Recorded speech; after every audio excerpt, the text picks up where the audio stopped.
안녕하십니까. 미래예측 박영수 교수입니다. 지난 시간들에는 의식주의 미래, 의식주의 3D 프린터가 들어와서 많은 변화가 일어난다. 이런 예측들은 어떻게 하는 것인가? 오늘은 미래 예측 방법에 대해서 말씀드리겠습니다. 한두 사람이 미래를 예측하는 것이 아니라 저희는 주로 3,500여 명이 1년 내내 토론을 해서 결과를 내서 UN 미래 보고서 뭐 이런 것에 발표를 합니다. 미래 예측 기법에는 40여 개가 있고 그 중에서 반드시 서너 개를 활용을 해야 되고 또 미래는 언제 처음 변화의 시작이 일어나는가? 대부분 사이언스지, 뭐 네이처지 이런데 200여 개 저널지에 10년, 15년 연구 결과가 이제 인증이 되어서 발표되는 날짜를 굉장히 중요시합니다. 그리고 그 제품을 특허를 받았거나 시제품이 나왔거나 그런 날짜, 그리고 그 시장의 규모가 미국 시장은 얼마, 전 세계 시장은 미국 시장 곱하기 4 이렇게 해서 얼마를 우리가 예측을 해내죠. 그리고 어떤 제품이 하나가 나왔을 때에 이 제품이 나와서 세상이 이렇게 변하겠구나라고 저희들은 예측을 합니다.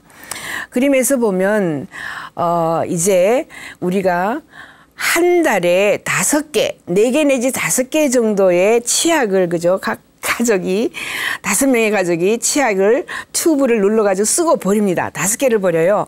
이 5개의 튜브가 땅에 들어가서 녹아 없어지는데 500년이 걸립니다.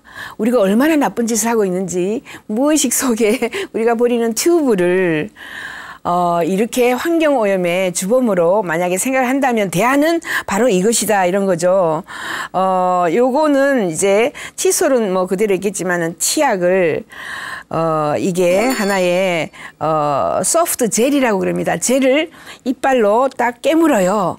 깨물으면 이게 입안에서 녹고요. 그리고 입안에 있는 뭐 다양한 세균을 죽여주는 이런 물질이 들어가 있죠. 치약하고 똑같은 물질을 우리는 거의 튜브 없이 이제 활용을 할 수 있게 되는 거죠. 이것은 지금 뭐 다양한 환경부 다른 각국의 단체들이 이게 굉장히 환경오염에 도움이 된다라고 지금 선정을 하고 있는 이런 단계이기 때문에 우리는 조금 있으면 치약의 튜브 회사가 없어지지 않을까 이런 생각도 하는 거죠. 그 다음에 이 제품은 MIT가 7년 연구한 겁니다. MIT 하버드가 7년 정도를 연구를 해서 이제 AI 인공지능이 파리 이 한 마리가 방 안에 실제로는 AI 인공지능이에요. 로봇이 날아다니는데 B가 이제 벌레라는 뜻이죠. 벌이라는 뜻입니다. 이런 것을 만들어서 내가 무엇을 하고 있는지 상대방이 무엇을 하고 있는지 아니면은 환경오염 지역에 이 파리가 날아다니면서 벌이 날아다니면서 그 상황을 다 우리에게 매번 카메라로 영상으로 전달해 주는 거죠. 그렇게 되면 우리가 사실 수위를 두거나 그죠? 사람이 뭐 겪어봐야 사람은 눈에 안 보이는 게 많아요. 이렇게 AI 인공지능이 확실하게 우리에게 모든 것을 알려주는 그리고 모든 데이터를 손쉽게 저장을 해주는 이런 시스템이 우리에게 다가옵니다. 이것은 2016년 6월 8일 사이언스지에 게재가 되었고요. 이 로봇은 유명한 로봇입니다. 아틀라스라고 이 로봇이 뭐 지금 한 20년간 연구해서 마침내 로봇은 이제 넘어지면 절대로 일어나지 못했어요. 이 로봇은 지가 넘어져서 스스로 일어나서 그리고 사람이 밀치면은 지가 뭐 떠밀려서 그죠 뒤로 갔다가 앞으로 갔다가 그리고 스스로 밖으로 나가서 자기의 의무 해야 할 일을 알아서 하는 이런 로봇이 아틀라스라고 나왔습니다. 이것도 6월 8일경에 이제 전체 많은 것을 보여줬는데 아마존 같은 데는 이제 이런 로봇을 수만 대를 활용하여 아마존이 배달을 하죠. 각국의 각 도의 시도에 이 배달을 할 때 사람이 만약에 그거를 구분해요. 솔팅 한다 그러는데 이거는 뭐 종로 2가 이건 종로 3가 종로 4가 간다고 물건을 전부 자리에 배치를 하는 이런 일은 24시간 이 로봇이 하게 됩니다. 잠을 자요. 얘들은 밥을 달라 그래요. 뭐 화장실을 가나 그죠? 굉장히 인간이 하기 힘들어하는 일들을 얘들이 맡아서 하는 거죠. 자기가 뭐 넘어졌다가도 스스로 일어날 수도 있고 창문 열고 밖으로 나가가지고 밖에서 빠른 속도로 달려서 자기가 원하던 물건을 받아가지고 가지고 오는 그리고 앞으로는 우주선에 물건을 배달하는 로켓이 옛날에는 한번 배달하고 바다에 내리면서 폭파했어요.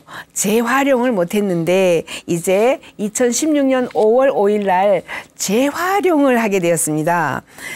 이것도 거의 4, 5년 연구해서 매번 내려오면서 폭파하고 내려오면서 폭파하다가 드디어 스페이스X 테슬라 자동차가 운영하고 있는 일론 머스크의 회사죠. 딱 와서 바다에 완전하게 정확하게 이제 폭 내려 꽂아 앉아서 그 로켓을 2번, 3번, 10번, 20번 활용하면 이 로켓 하나가 뭐 수조 원 정도 한다고 친다면 앞으로 저희는 어떤 예측을 하는가 하면 우주 여행이 값싸진다 이렇게 예측합니다. 왜냐하면 우주선에 올라갔다 내려갔다 하는 이런 기기 또는 위성 또는 이 로켓이 재활용이 가능하기 때문에 싸진다는 거죠. 이것은 일론 머스크가 이루어놓은 뭐 거대한 하나의 과학적인 진전이라고 저희는 봅니다. 또 요즘에 많이 쓰는 것은 도우미인데요. 가사 도우미. 일본 정부가 앞으로 10년 후에는 노인들 가구에 1인 가구에 전부 노인 도우미를 한 개씩 지금 배치를 하겠다. 사회복지가 바로 로봇을 한 대씩 각 가정에 주는 것이다. 이렇게 이야기를 했어요. 이 로봇은 젠보라는 로봇인데 굉장히 값이 싸졌다라는 것이고 나온 날짜는 뭐 이게 지금 올 6월 초에 나왔습니다. 이 젠보는 특징이 한 가지 일만 하는 것이 아니라 10가지 정도의 일을 해요. 처음입니다. 보통 로봇이 약 드세요. 약만 제 시간에 갖다 주는 역할 이런 것밖에 못했는데 이제 노인 도우미 할아버지에게 할머니의 그 옛날의 기억을 막 되살려주면서 할아버지가 치매에 걸리지 않게 매번 이야기를 해주고 대화의 상대가 되어주는 이런 역할도 할 뿐만 아니라 그 집에 아이가 있으면 아이에게 영어도 가르쳐요. 수십 번 수천 번 계속 되풀이하면서 또 아이에게 스토리텔링해서 곰 3마리가 살았는데 어쩌고 저쩌고 계속 스토리를 반복적으로 들려줄 수 있어요. 그러면 부모님이 피곤하고 잠이 오는데 책을 읽어줄 필요가 없이 가사 도우미 얘들이 다 하는 거죠. 그리고 내가 또 잊어먹었어요. 어떤 걸 잊어먹었냐면 강의를 하다가 그게 몇 월 며칠이지 또는 어느 대학교에서 어느 잡지에 발표한 것이지 기억을 못하면 내가 옆에서 도우미가 내 강의의 보조자로서 역할도 해줍니다. 이런 젠보라는 것이 나왔을 뿐만 아니라 그 젠보를 보고 우리는 이제 가사 도우미 각 가정에 한 명의 가사 도우미를 로봇으로 준다라는 정부의 정책이 실현 단계에 왔구나라는 것을 알 수 있겠죠. 그런 예측을 우리가 할 수가 있습니다. 하이퍼루프라는 게 있고 ET3라는 게 있고 여러 지금으로는 거대한 2개의 그 기술들이 있는데 하이퍼루프는 1200km 시간당 ET3는 마지막에는 6000km까지 달린다. 비행기가 4000km 주로 다닙니다. 비행기보다 빠른 기차가 나온다라는 거죠. 그것은 이미 LA에서 라스베가스까지 500억의 자금으로 하고 있고요. 그 이외에 지금 하이퍼루프 1이라는 회사가 실험에 성공했습니다. 그 빠른 속도로 1200km의 속도로 진공 자기 부상 열차의 트랙을 만들어서 휙 지나가는데 성공했죠. 짧은 구간에 실험 구간을 만들어서 성공을 한 겁니다. 마지막에 6000km까지 달릴 수 있고 기본적으로는 사람은 튜브 속에 들어가고 이 튜브가 진공관 속으로 들어가요. 진공관을 통과할 때는 저항이 없기 때문에 연료가 필요 없습니다. 전기도 필요 없고 석유도 필요 없어요. 가격이 무진장 싸지는 거죠. 저희는 이렇게 예측합니다. 2030년 정도가 되면 교통, 운송 비용은 거의 무료다. 왜냐하면 하이퍼루프도 나오고 나르는 자동차도 나오고 거기에다가 뭐 J-POD 이런 것도 나오고 다양한 새로운 기술들이 나왔을 때에 에너지를 거의 사용하지 않고 빠른 속도로 갈 수 있으면 그죠? 이렇게 해서 앞으로 운송, 교통에 대혁명이 일어난다. 그 이유의 하나는 지금 15년, 20년 연구한 하이퍼루프 ET3 같은 것들이 우리에게 다가온다. 이런 겁니다. 그리고 이 아주 가볍기 때문에 ET3 같은 것은 제가 실제로 들어봤는데 아주 두 사람이 들을 수 있어요. 가벼워요. 그래서 이 폴대라 그러죠. 지탱하는 이 대가 아주 여기 하나 뜨면 있는 겁니다. 그렇기 때문에 지금 현재 KTX 제조 비용의 100분의 1로 지을 수 있다. 또는 갓길, 철로 갓길 또는 도로 갓길에 바짝 세우면 된다. 이런 식으로 이야기를 하고 있습니다. 이만큼 새로운 교통의 신기술이 나오게 되면 지금 하이퍼루프 1 같은 데가 만들고 있는데 신기술이 나오게 되면 우리가 지금 이렇게 많은 자동차를 탈 필요가 없죠. 자동차의 소멸까지도 저희가 예측을 하고 있습니다. 이런 큰 변화의 흐름도는 언제부터? 거의 20년 전부터 시작이 되었다라는 거죠. 그 다음에 이제 핸드폰을 가지고 사진을 이렇게 쭉 비춰보면 상대방이 해피 행복한 거 그죠? 해피 90이 나올 수도 있고 어떤 사람은 뭐 앵그리 화가 난 뭐 앵그리 45, 새드 슬프다, 슬픈 거 55 이런 식으로 상대방의 감정을 완전히 핸드폰에 카메라를 대서 보면은 다 알 수 있어요. 그러면 내가 어머니한테 잡비 받으러 갈 때 어머니 딱 비춰보고 해피 99, 행복한 감정이 99일 때 딱 가서 어머니 돈 주세요 할 수 있는 거죠. 이런 것도 나와서 이제 감정을 손쉽게 읽을 수 있다라고 저희가 예측을 하죠. 네가 어떻게 알았어 하면은 바로 이 기술이 바로 5월 29일 날 새로 나온 상대방의 표정으로 기분을 알 수 있는 이런 소프트웨어가 나왔다라는 겁니다. 1790년도에는 농민이 95%, 5%의 성직자 이랬습니다. 이러다가 이 농민들이 이제 트랙터가 나왔어요. 1940년대 트랙터가 나와서 농민 5,000명이 하는 일, 3,000명이 하는 일을 트랙터가 대신해서 했습니다. 그래서 트랙터 회사가 이제 서서히 붐하는데 그러면 농민들 전부 다 굶어 죽었는가? 그게 아니고 전부 트랙터 공장에 가서 일을 했다는 거죠. 저희가 오늘 없어지는 것, 사라지는 것, 소멸하는 것, 붕괴하는 것 대부분은 우리 인간들 스스로 변화하거나 그죠? 우리가 스스로 대응할 수 있다. 트랙터 공장에 가서 일하면 되는 거죠. 수많은 것들이 많이 사라졌습니다. 1980년대 우리가 가지고 있던 PC 그죠? 이제 PC가 퍼스널 컴퓨터가 책상에 왔어요. 그리고 거기에 사전도 들어가고 이제 뭐 벽에 있는 달력도 들어가고 게시판도 들어가고 사진도 다 들어갔죠. 계산기도 들어가고 이것들이 요즘에는 지금 PC로 갔습니다. 그죠? 그 많은 변화들을 보면서 우리는 내가 가지고 있는 이 일자리는 영원한 것이 아니구나. 왜냐하면 지금까지 인간의 역사 5억 년 사이에 변하지 않은 게 없습니다. 모든 것은 다 사라졌어요. 모든 것은 다 변했습니다. 이것은 지금 뭐냐 하면 1950년대에 브레슬라이즈라고 해가지고 음주 측정기입니다. 음주 측정기 요즘에 어떻게 변했는가 하면은 이렇게 변했습니다. 핸드폰 위에 조그만 음주 측정 기기를 갖다 꽂으면 불면 음주가 측정이 되는 거예요. 그런 것뿐만 아니라 뭐 정말 간단한 것들이 많이 나왔는데 음주는 이제 앞으로 금방 측정을 할 수도 있고 음주 측정기는 또 사라진다.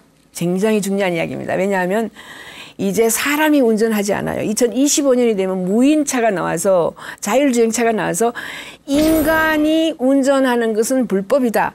이 테슬라의 일론 머스크가 2013년에 한 말입니다.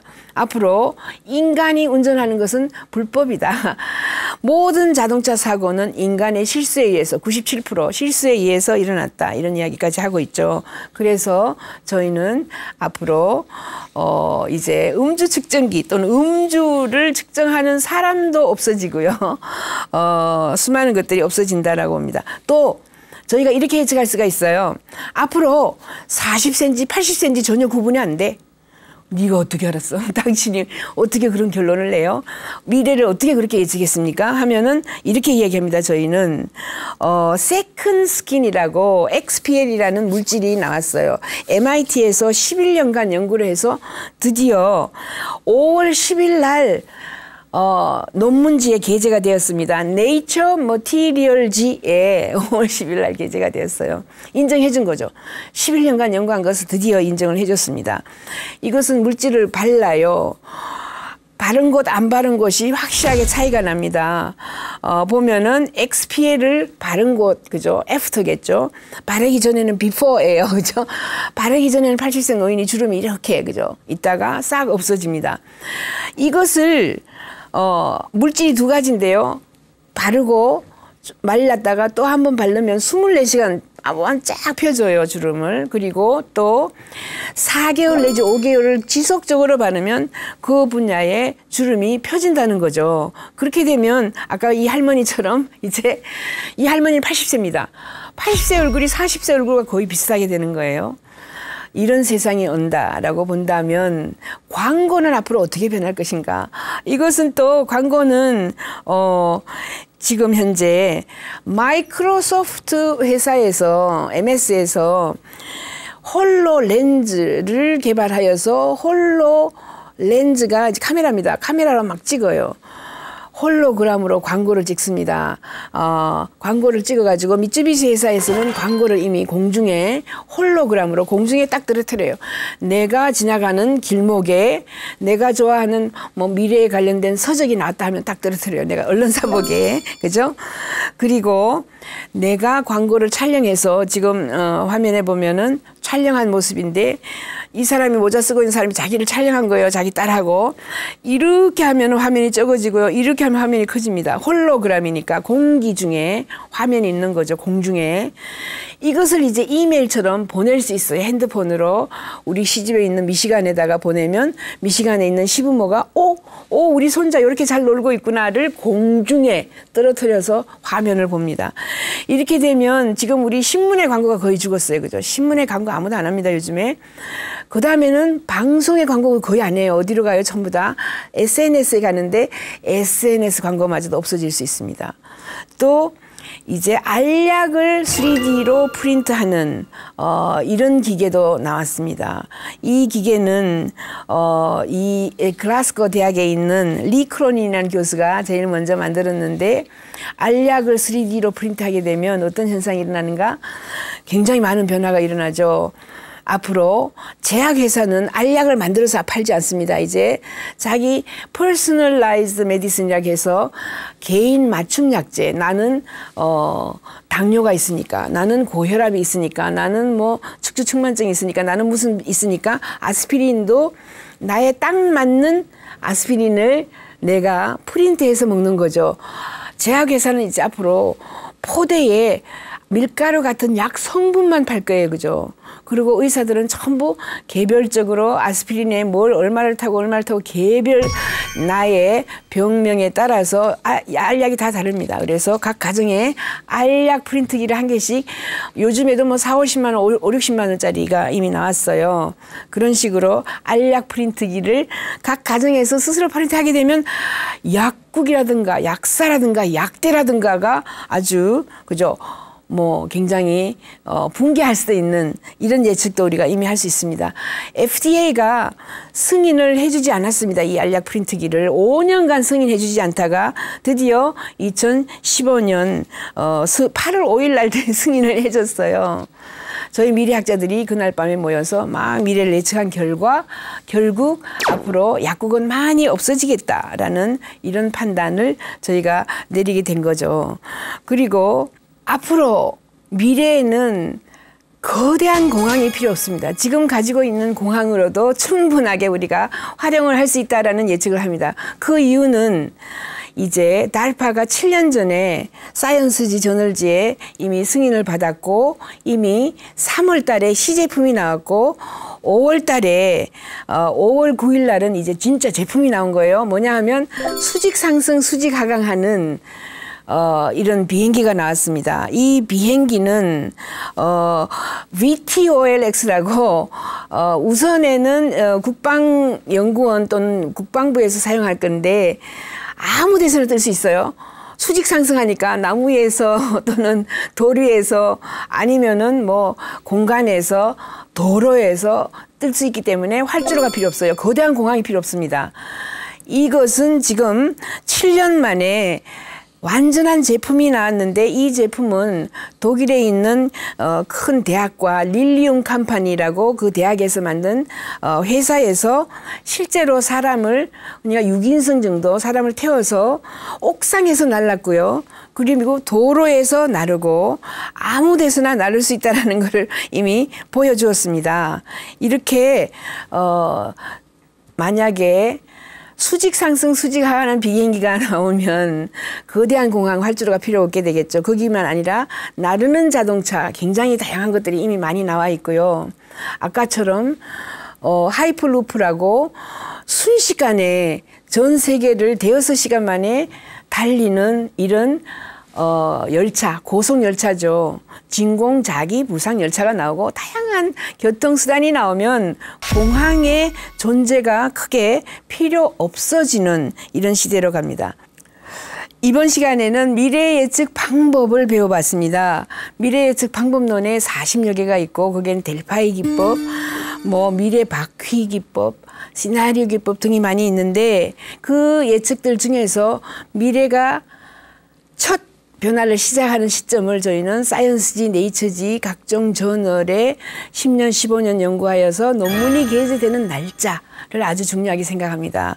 그리고 특허는 언제 나왔고 뭐 대량 생산은 언제 하고 이런 것들을 중요시하고요. 요즘에는 인간의 지능 3,500명이 모였다고 그게 전부가 아니고 IBM 왓슨 슈퍼컴퓨터에다가 물어봅니다.